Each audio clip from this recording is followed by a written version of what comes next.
Title: The Suicide Hotel. The rain drummed softly against the broken windows of the abandoned Hotel Del Salto, a place where stories whispered louder than the wind. Shadows clung to the walls, holding secrets that had never truly faded. Arturo, a journalist with a taste for the supernatural, stood at the entrance, his flashlight casting a dim glow across the decayed facade. With a deep breath, he pressed the record button on his device. Day 1 at the Suicide Hotel. No signs of ghosts, just decay and neglect. He stepped inside.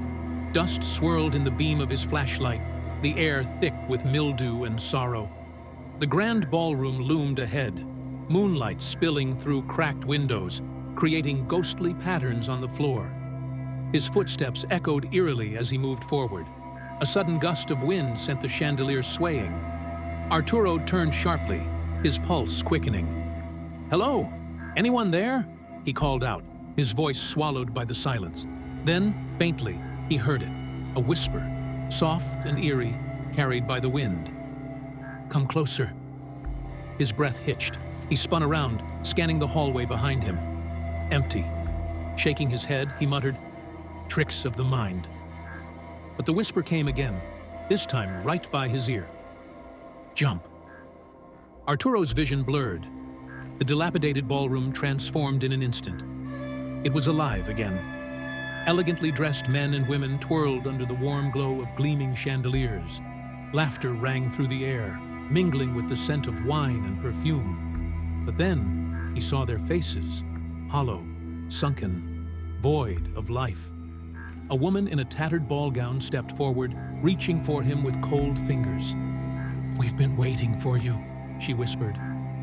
Arturo staggered back, his heart hammering in his chest. The illusion shattered, the grand ballroom melting back into decay. But the whisper remained, an insistent echo in his mind. "Jump." His feet moved on their own. He shuffled toward the edge of the balcony, the mist below curling like ghostly fingers, beckoning him.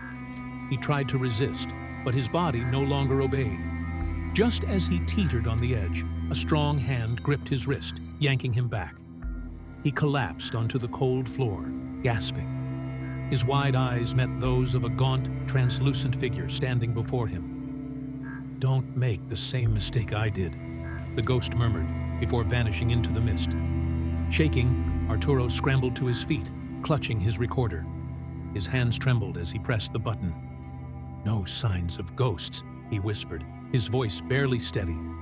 "Just decay and neglect." He turned and ran from the hotel, vowing never to return. But sometimes, in the dead of night, when the world was quiet and the darkness crept close, he could still hear the whisper. "Jump." Want more chilling stories? Subscribe to Ghostly Tale for the darkest tales that lurk in the shadows.